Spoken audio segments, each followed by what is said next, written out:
left high school and moved into the city of Houston and started attending the University of Houston.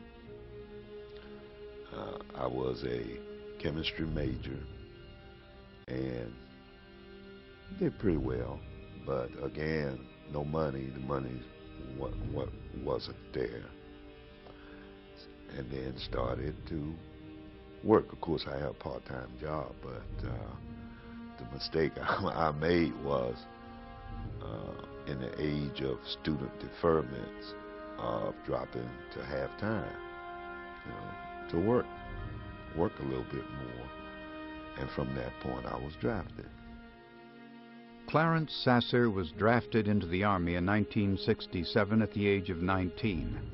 After a series of tests, he was sent for training as a medical aid man. We like to call ourselves combat medics.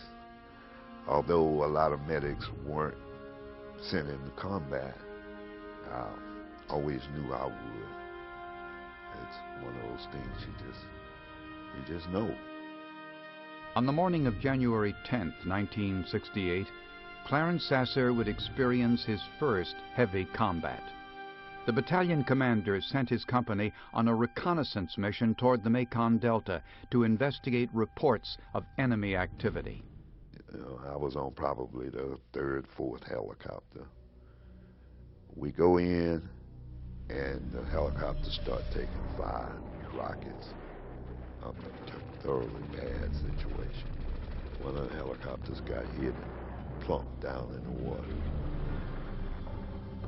We got off the helicopter. I got grazed getting off the helicopter in the leg. Fire all around us. With the helicopter down, it wasn't any choice. We had to go in.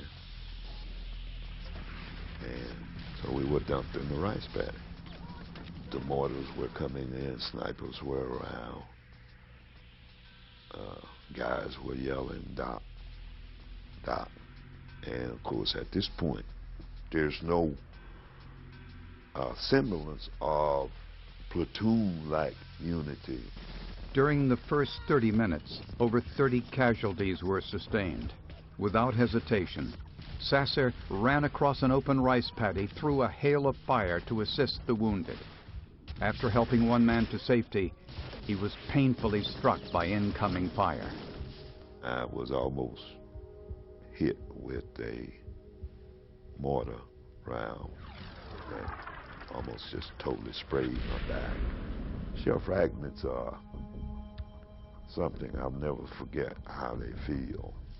Man, you can hear them all day, boy. They come in, boom, and then you hear where they're just shooting into the water, and when they hit the water, you hear it just sizzle, man. I had learned early on that the best way to get around that day was just simply grabbing the rice sprouts and sliding yourself along. You could move better like that than to try to, of course, stand up. If you stood up, you were dead. Especially they see your bag, they know you're a medic. You know, you kill a medic, a lot of people probably would die. It was the rationale. Despite 2 additional wounds from machine gun fire that immobilized his legs, Sasser refused medical attention and continued to search for the wounded, administering critically needed support. My job was to care for the guys, maybe get them to carry on. And in fact, what I remember telling one guy was, "Here, man, take your weapon. Take your weapon." After I had finished putting the bandage on, "Take your weapon. Let's try to get out of here." And we went in probably 10:15 that morning. We spent the whole day in the rice paddy. Terrible, people getting killed. We spent the night being looked over by the Phantom Air Force. Phantom pilots were dropping napalm in the tree line. Essentially kept them off of us all night, or we all would have died. We laid there that night. All you could hear was guys moaning, calling for their mama. "Help me. There's nothing I can do."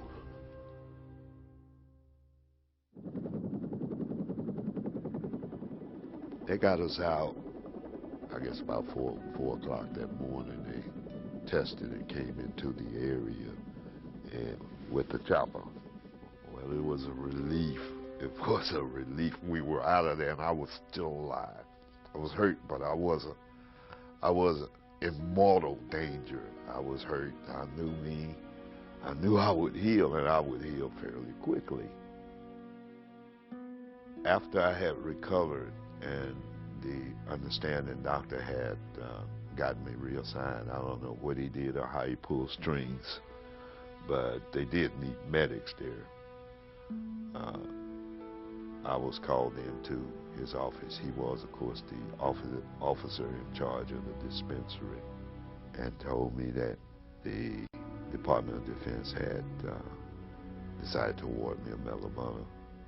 It was really an experience from my background, of course, you know, poor farm family, and every day my mother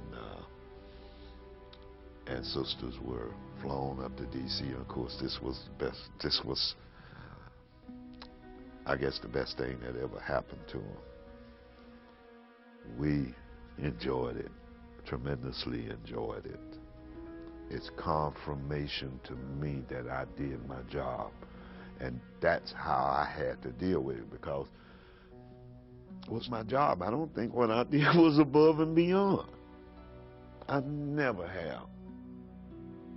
And I don't make a point of it, but you know, being one of the only two black guys alive now, I think it means a lot to the country that I am who I am.